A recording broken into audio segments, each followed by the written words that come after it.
talk about question 24. So we are given that logarithmic equation and we need to find the value of x. So the best way to isolate x in this case is to take antilog both sides. So if we take antilog both sides, the log would just disappear and we would be left with the expression which is inside the log, which will look something like this. So let's move everything over to the left. So we have 2x square plus 3x minus 10x minus 30 is equal to 0. Now this is going to be 2x square and 3x minus 10x is nothing but minus 7x. Minus 30 is equal to 0. Now this is a quadratic equation and we can try to factorize this.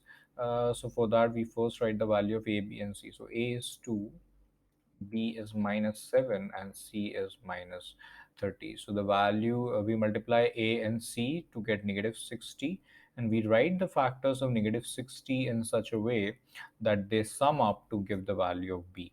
So let's see what can be the possible factors. It can be 6 times minus 10, but they sum up to give us minus 4. That's not really something which we need.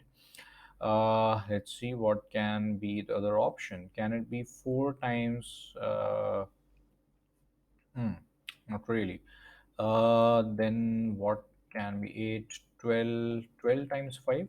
Yes, I think we have a winner because 12 times 5 is 60. 12 times 5 is 60 and negative 12 plus 5 is negative 7, exactly what we need. So we're gonna replace the negative 7x with negative 12x plus 5x. These are the two numbers in which we are interested in. So negative 12x plus 5x minus 30 is equal to 0. So we're going to take first pair and the second pair. In the first pair, we have 2x as common. We are left with x minus 6. In the second pair, we have 5 as common. We are again left with x minus 6. And the complete expression, we have x minus 6 as a common factor. So we are left with 2x plus 5. From this, we are getting two values of x. One of the value of x is 6 and another value of x is negative 5 over 2. But we cannot yet accept the solution. We have to check whether they are falling in the domain. So x, a positive number, will definitely in the domain of this log because these two expressions would be positive. So x equal to 6 can be accepted, but what about negative 5 over 2? Let's try to put this over here and let's see what we are getting. So if we are gonna substitute x equal to negative 5 over 2, then that's going to be 10 times negative 5 over 2 plus 30.